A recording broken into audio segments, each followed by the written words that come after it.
السلام علیکم ورحمۃ اللہ وبرکاتہ۔ اعوذ باللہ من الشیطان الرجیم، بسم اللہ الرحمن الرحیم۔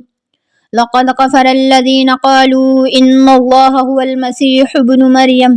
قل فمن يملك من الله شيئا ان اراد ان يهلك المسيح ابن مريم وامه ومن في الارض جميعا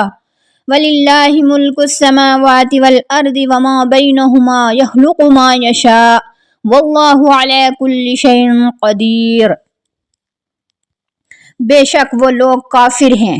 جنہوں نے کہا بے شک اللہ ہی مسیح ابن مریم ہے۔ اے نبی صلی اللہ علیہ وسلم ان سے آپ کہہ دیجئے اگر مسیح عیسیٰ ابن مریم کو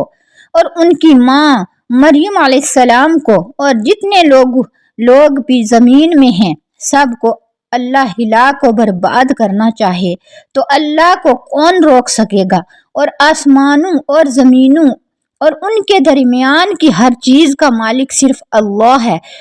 وہ جو چاہتا ہے پیدا کرتا ہے اور اللہ ہر چیز پر پوری طاقت رکھتا ہے۔ وقالت اليهود والنصارى نحن أبناء الله وأحباؤه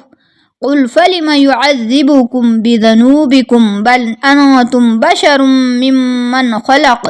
يغفر لمن يشاء ويعذب من يشاء ولله ملك السماوات والأرض وما بينهما وإليه المصير۔ اور یہود اور نصارہ کہتے ہیں کہ ہم اللہ کے بیٹے اور اس کے محبوب ہیں، یعنی پیارے ہیں، اور چہتے ہیں۔ اے نبی صلی اللہ علیہ وسلم آپ ان سے کہہ دیجئے اگر ایسا ہے تو پھر اللہ تمہیں تمہارے گناہوں کی سزا کیوں دیتا ہے، بلکہ تم بھی ان کے پیدا کیے ہوئے ہو، یعنی اللہ کے پیدا کیے ہوئے ہو تم، جیسے اور انسان ہیں، جیسے دوسرے انسانوں کی طرح انسان ہو، یعنی تم بھی اسی طرح کے ہو، تم سے کیوں زیادہ پیار ہے اللہ تعالیٰ کو۔ وہ تو جھوٹ بولتے تھے نا، جھوٹا بہتان لگاتے تھے اللہ کے اوپر، اور وہ جسے چاہتا ہے معاف کر دیتا ہے اور جسے چاہتا ہے عذاب دیتا ہے، اور آسمانوں اور زمینوں اور ان کے درمیان ہر چیز کی بادشاہت اللہ ہی کے لیے ہے اور اس کی طرف سب کو لوٹ کر جانا ہے۔